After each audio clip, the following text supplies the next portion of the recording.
You're listening to The Real Investment Show.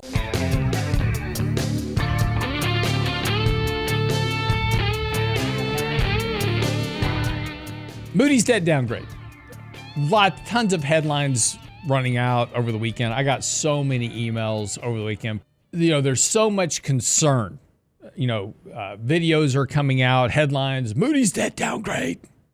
There are things that are people that are talking about, well, it just means we can't repay our debt, those type of things. And look, none of those headlines have any validity to them, because the people making these headlines don't understand how the Treasury bond market works. So we're going to go through some of the plumbing today so you can have a better understanding about how the Treasury bond market works, why the debt downgrade doesn't matter, and how stock and bond markets have responded to previous downgrades, because this isn't the first one, right? So we'll go through the whole history this morning with you. So stick around. It's going to take we're going to have to burn a couple of segments this morning to get through all this, because it's a lot of work. But you've probably read dozens of pieces over the weekends about the dire consequences of the U.S. Treasury market, and the first thing you have to understand is that the Moody's downgraded the U.S. debt, right? So their statement was this: successive U.S. administrations and Congress have failed to agree on measures to reverse the trend of large annual fiscal deficits and growing interest costs. This has been something that has really grabbed the media attention as of late. We've had a lot of people talking about it over the last, 4, 5, 6 months. Nobody seemed to worry about this that much when, we had a $4 trillion deficit under the Biden administration when we were doing the Inflation Reduction Act and the CHIPS Act and all. Nobody seemed to mind $4 trillion at that point. But now that we're down to $2 trillion, now the debt is a problem, right? It's because interest rates have come up. I get it.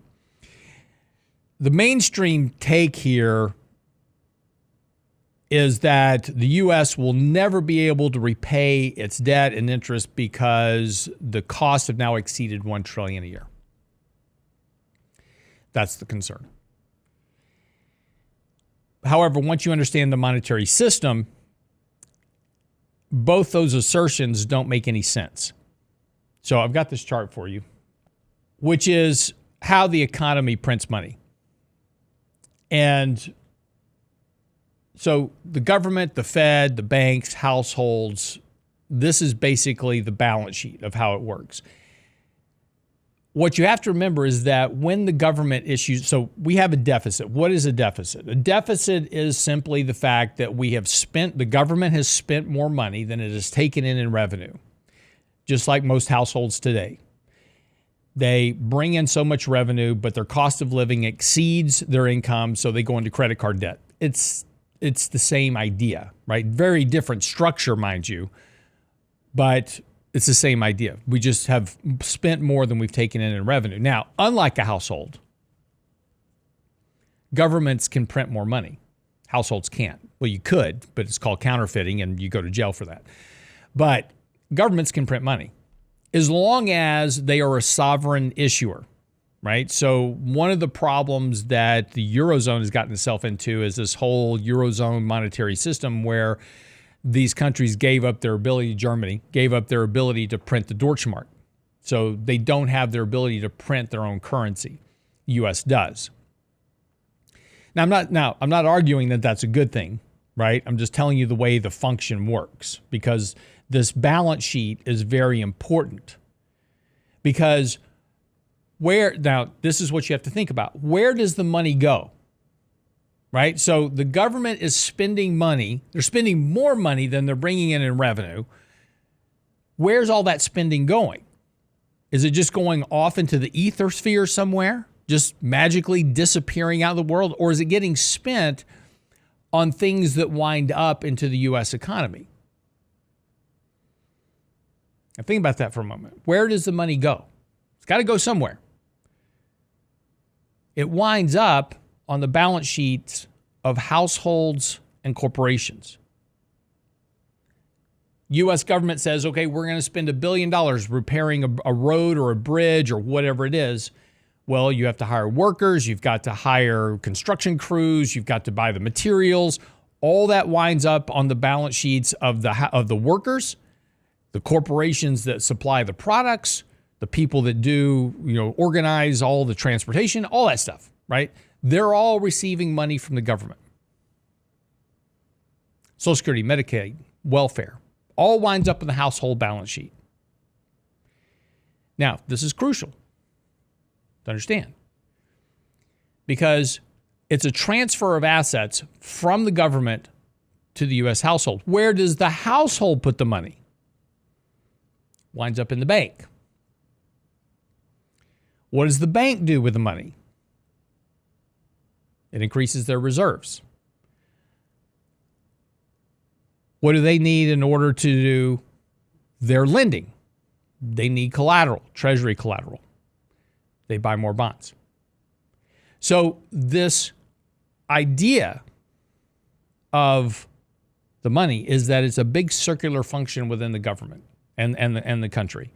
Because what winds up on the balance sheet of the household is the expense that came off of the government. So, again, I'm not arguing this is a good thing or a bad thing. I'm just telling you how it works.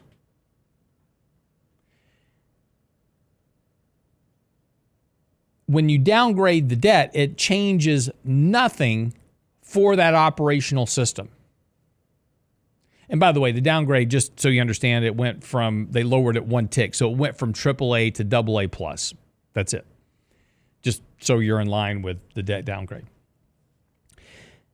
Now, the issue is that any government doing deficit spending, issuing bonds in its own currency, and this is important, right? It has to be in its own currency. If they're doing that, they're not walking into the abyss of doom. It's just choosing to stimulate the economy by putting money into the private sector. If you reverse this process, now, I've been getting a lot of emails like, we're destined for a massive depression. If you want a really, really deep recession, stop printing money, right? Stop issuing debt, stop doing deficit spending, reverse all that, go into a government surplus, and you will have a very, very deep recession because you're going to extract a massive amount of capital out of the U.S. economy. So be careful what you wish for.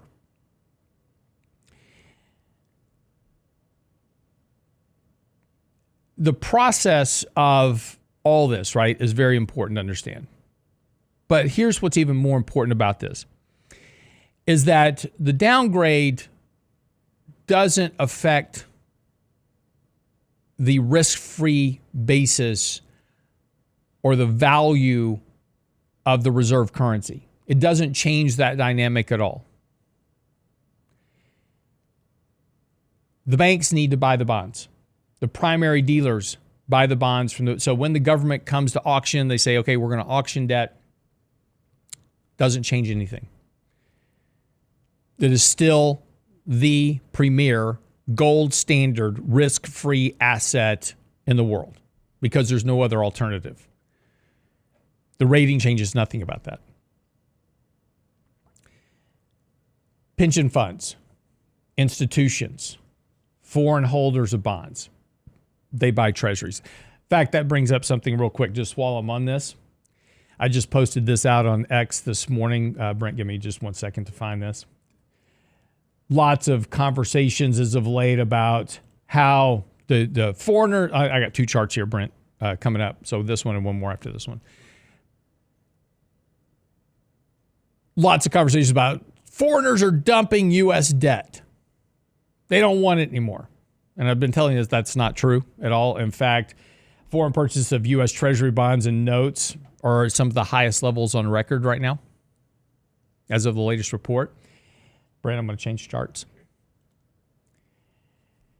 Foreign holdings of U.S. Treasuries by Japan and UK rising. China has been declining a little bit, but there's not record dumping of this. This is all about currency valuation, just balancing currency reserves. And most of this has just been a transfer of buying long-dated treasuries for shorter-dated treasuries because they get a better yield.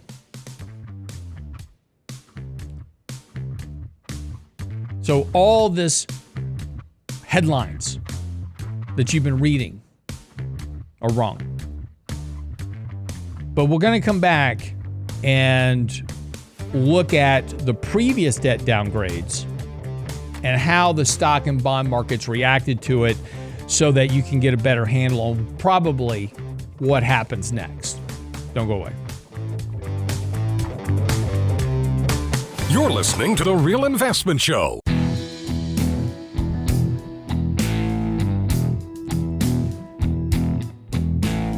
So, thanks for joining the show this morning. We're working through this Moody's debt downgrade issue, kind of going, and look, just so you're aware, I have a whole article. It's a very long article this morning, unfortunately, but there's a whole article posted at realinvestmentadvice.com. It's also on my Substack account at Lance Roberts. I've also posted a link on Twitter at Lance Roberts, so you can get it, but it's called the Moody's debt downgrade. So I've written a whole descriptive article about everything we're going through here. It's published. It's out this morning for you, so you can kind of work through some of this because there's so many misnomers and, headlines are being put out simply to grab clicks and views and to feed into your fears. And most of it is complete nonsense from people that do not understand the monetary plumbing of how our government works or how the system works. More importantly, is that,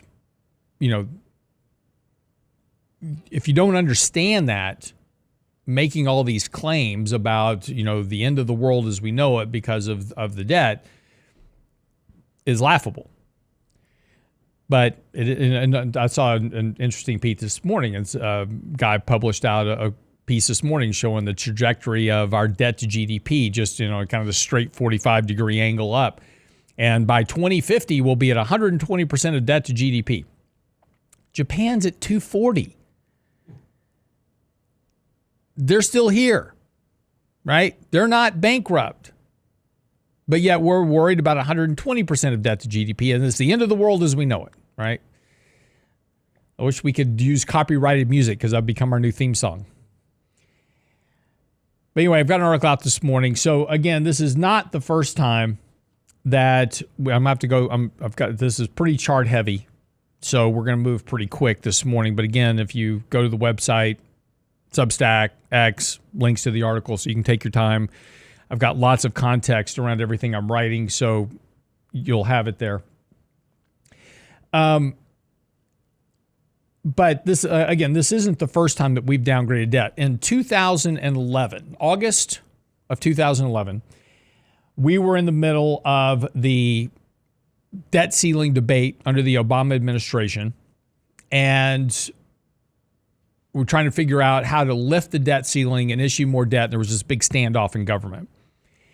And at that time, Standard & Poor's, came out and downgraded the debt. This is what they said. I want you to pay attention to what they said then. Now, this is 2011. This is 15 years ago. Okay? 15 years ago, this is what S&P said. In July, S&P placed the United States rating on credit watch with negative implications as the debt ceiling debate devolved into partisan bickering. To avoid a downgrade, S&P said the United States needed to raise the debt ceiling and develop a credible plan to tackle the nation's long-term debt. In its report on Friday, this is August the 5th, S&P ruled that the U.S. fell short. The downgrade reflects our opinion that the plan that Congress and administration recently agreed to falls short of what, in our view, would be necessary to stabilize the government's medium-term debt dynamics. So they downgraded it. This is August the 5th. Now, here is a chart of the S&P 2010, 11, and 12. And what you'll see is that the markets had a very, very big rally. From September of 2010, the markets had this very, very big rally. And, of course, that was following the QE2.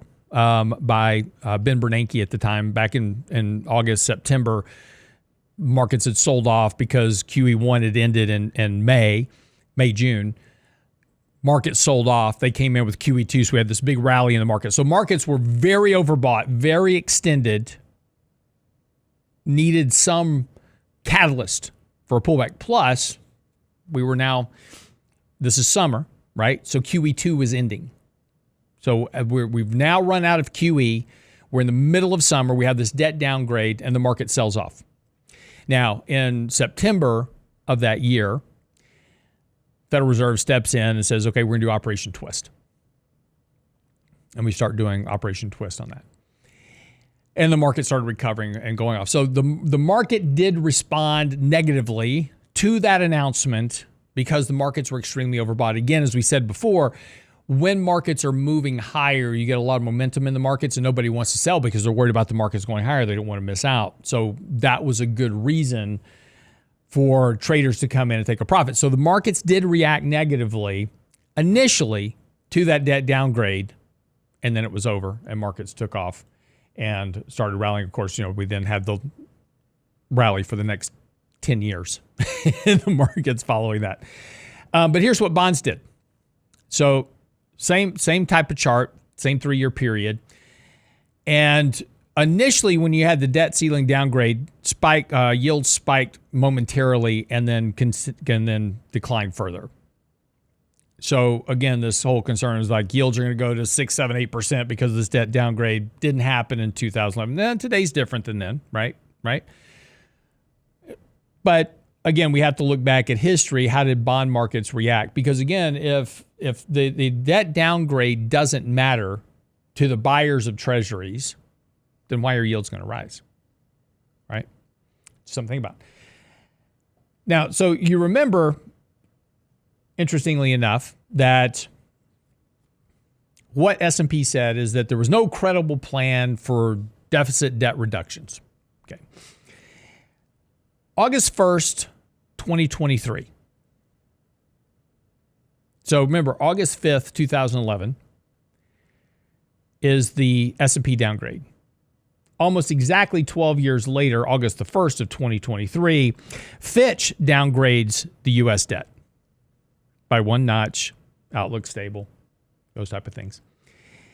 The rating downgrade of the United States reflects expected fiscal deterioration over the last 3 years, a high and growing general government debt burden, and the erosion of governance relative to AA, AAA rated peers over the last 2 decades that has manifested in repeated debt limit standoffs and last-minute resolutions. Sounds very familiar, right, to what we heard in 2011. At that time, Janet Yellen came out and she says that she disagreed with Fitch's downgrade in a statement to The Guardian. She said it was arbitrary and based on outdated data. And she was right.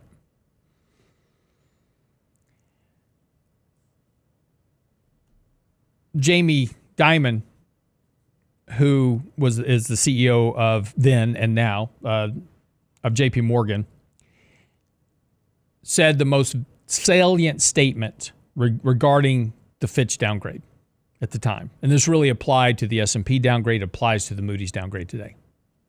He said this: it doesn't really matter that much because it's the market, not rating agencies, that determine borrowing cost. Still, it's ridiculous that other countries have higher credit ratings than the U.S. when they depend on the stability created by the U.S. and its military. That is a key statement. In other words, a lot of these other countries that may have a relatively higher credit rating, if it wasn't for our military and our fiscal demand on their economy, our what we provide them, they would not be in the situation that they're in. They are heavily dependent on the U.S. To have them be AAA rated and not America is kind of ridiculous. It's still the most prosperous nation on the planet, and it's the most secure nation in the world. He's right on all counts. Same thing today. But let's go back and let's look again. How did the market respond? Let's take a look at the S&P. This is 2023.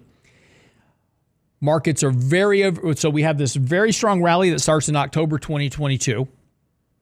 Markets are very overbought going into the summer of 2023. Now, I will remind you that as we headed into the summer of 2023, we had a couple of things going on. We'd had the Silicon Valley blow up back in March. And we were having this massive AI chase. And you'll remember that as we were heading into the summer of 2023, it was all about AI. And then all of a sudden, it was all these questions evolved around the sustainability of AI. Is AI going to be prosperous? Is there going to be, any real outlook for this? And the market declined by about 10% that summer, peak to trough. A 10% decline, peak to trough.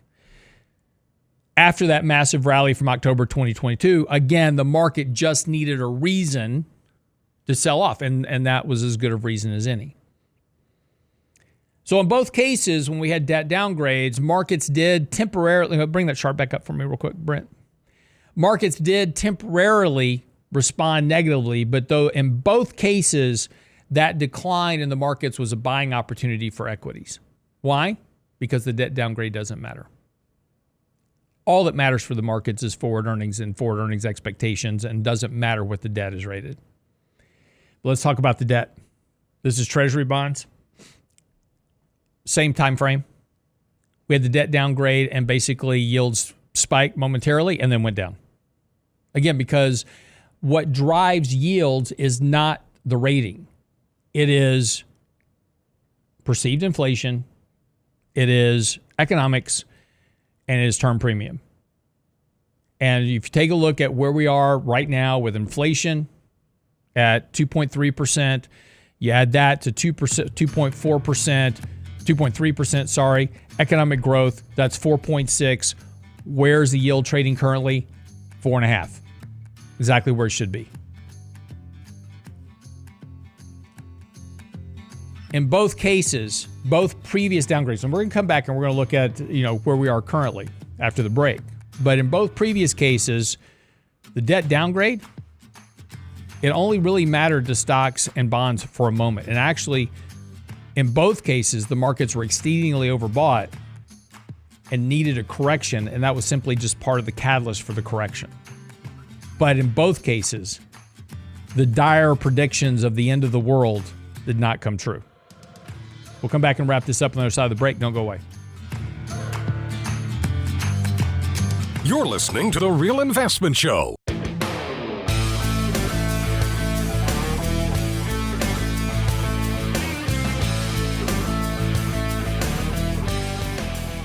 So just want to wrap this up.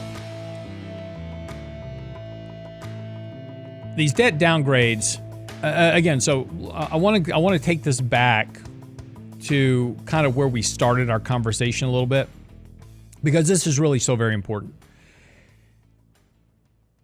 All these headlines you're going to see about, this is, the demise of the economy and all this stuff. And look, I'm going to show you a chart here, and I'm not making a comment on gold.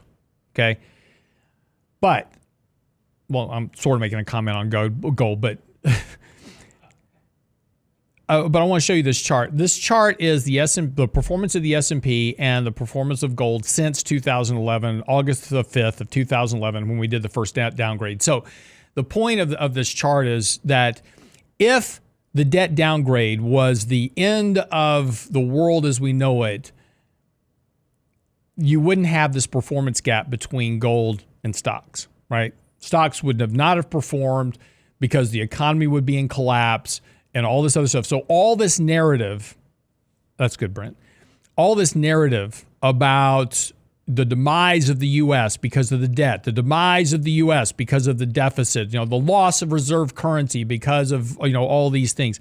I'm not saying that having debts and deficits is a good thing, but we have to keep this somewhat in perspective. Here's a chart of Japan. There is a consequence for debts and deficits, and that is slow economic growth, low inflation, and other economic prosperity issues, which we have, and that's a function of the debt. But Japan's debt to GDP is based on this basis. Now, if you add in all their other liabilities, which this is just the government debt, but they're more like 250%. But even at 220% of debt to GDP, they're far way ahead of the U.S. Their economic growth runs at about 1% to 2% annually. Their interest rate on their 10-year bond is 0.92. So the point is that the more debts and deficits you have, you can't sustain higher rates because you can't sustain economic growth. So rates and inflation fall over time because of debts and deficits. Debts and deficits are not a good thing. But in our economy, where we are today, again, we can't reverse out of this into a budget surplus overnight. You'll be in a depression. You cannot extract that much capital out of the economy. You're going to have a pullback in stocks most likely, depending on how big it is. Don't know. But it was about 5% in 2011. It was 10% in 2023. We just had a 20% correction. Maybe a bulk of the correction is front-loaded. So we get a 3-4% correction off this announcement. Just get some buyers out of the markets, get some of that momentum trade off the table, and then markets can start to do whatever they're going to do again. But as I want to go back to our original point, the process of creating money in the private sector is very important. Because the government is issuing debt, that is a net positive to the U.S. economy. We talked about how it winds up on the balance sheets of households and banks. The argument is U.S. debt levels are too high. U.S. debt levels have been too high for 40 years, 45 years. We've been running a deficit since 1980. What's been the consequence of running a deficit since 1980? Slower rates of economic growth, declining inflation, lower interest rates. Just like Japan. So if you want to look at a microcosm of where we're going to wind up, look at Japan. I'm going to write a whole article on this, by the way, so just sit tight. We're on the same path as Japan. It's not a good path, right? But it's not the devastating path that people tell you about to get headlines, clicks, and views. For every US dollar that the US pays on interest on the debt, there's an investor willing to make dollars on risk-free interest rates. And this is a critical understanding. When the U.S. pays interest, somebody is receiving them. If you went out and did T-bill and chill over the last couple of years, you're receiving interest payments from the government. This is what I was talking about, how it winds up on your balance sheet. You own the debt. The government is paying you dollars. You're benefiting from that risk-free status of the debt. The reason I keep repeating that is that's the most critical factor to understanding how the government works and the bond market works. The only real limitation of deficit spending is really scarcity of resources. There are some budget constraints that the U.S. government is dealing with right now. And this is why we keep doing continuing resolution. Somebody in the comment a minute ago, by the way, hit the like button for us. We got 1,000 people hanging out this morning listening to the chat. We appreciate you. Give me a like button. But we have not passed a budget since Obama took office in 2008. We've been doing continuing resolutions. And if you really want to slow down the rate of spending increase, because when you do a budget, a continuing resolution that increases spending by 8%, you can do math, rule of 72. If you're increasing your spending by 8% every year, every 9 years, you're doubling your rate of spending. So if you really want to control spending, start requiring government to pass a budget. But the real question is, how does this downgrade affect investors? And the key point is that a AA plus or a AAA rating does not change the most widely used form of collateral in the world, which is the U.S. Treasury. You have the U.S. Treasury market is the deepest in terms of liquidity. It has a very deep repo market. It has very solid democratic foundations, the rule of law. We've talked about the military, all those type of things. Those are very critical aspects to the sovereignty and stability of the U.S. government, and more importantly, their debt. It doesn't, Fitch, Moody's, S&P, these are paid ratings. If they were truly concerned about the rating of the U.S. government, they would have downgraded this rating 20 years ago, 30 years ago. Doing it now has little meaning.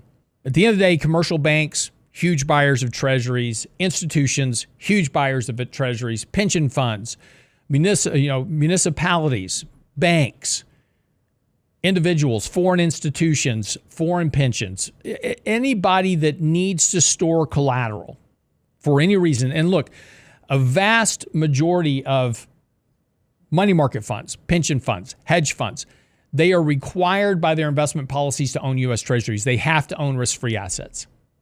The only choice for that is U.S. Treasuries. That is not going to change because of the rating. Oh, I forgot insurance companies. Huge buyers of U.S. Treasuries. Treasuries are the most widely used collateral in repo transactions. And that is an important driver for the markets. Are there problems? Yes, we have problems. One of the things that is going to be a huge issue for treasuries is we have a massive short position. So people have been asking, well, why do treasury yields keep going up here? Because you have massive short players right now in the markets that are shorting bonds to make money. It is simply a transaction for them. They don't care about the rating. They're not making a statement about U.S. sovereignty. They are simply going, I have the ability to make money here by shorting treasuries. We are running the largest short position in U.S. history. In fact, our daily market commentary today, if you go to the website and download our daily market commentary, we also note that there is a record short position on TLT right now as well. Simply a function these traders can manage the markets. They can move markets by shorting heavily on leverage and move interest rates to make money. When interest rates fall, that short position has to be covered. And that's going to wind up, when we wind up in the next recession, whatever it is, that causes a reversal in rates, that massive short position, when it's covered, is going to cause rates to plummet. That's just a function of market dynamics. Scott Besson over the weekend, echoing what Janet Yellen said, think Moody's is a lagging indicator. He's right. The real issue is that as we look at the markets and look at history of how markets have traded on these downgradeds, stocks typically take an initial hit. So we talked about before, great opportunity. Take some profits, rebalance risk, reduce your exposure a little bit. Look for this pullback to occur, which we need to have a better buying opportunity. But at the end of the day, does the Moody's downgrade matter? The answer is no. Doesn't matter one iota. It's not even worth paying attention to. Is it going to affect the market short term? Yes. And we can all point to the Moody's downgrade. That's the reason why. But it's not going to matter. Not in the long run. Hope this is helpful. The article is on the website right now, realinvestmentadvice.com. It's on our Substack account. If you're not following us there, follow me at Lance Roberts on Substack. Also on X, it's posted there as well for you. Read the whole article. It's a bit long, lots of detail in it, but it's all there for you. realinvestmentadvice.com. Have a great day. We'll see you back here tomorrow.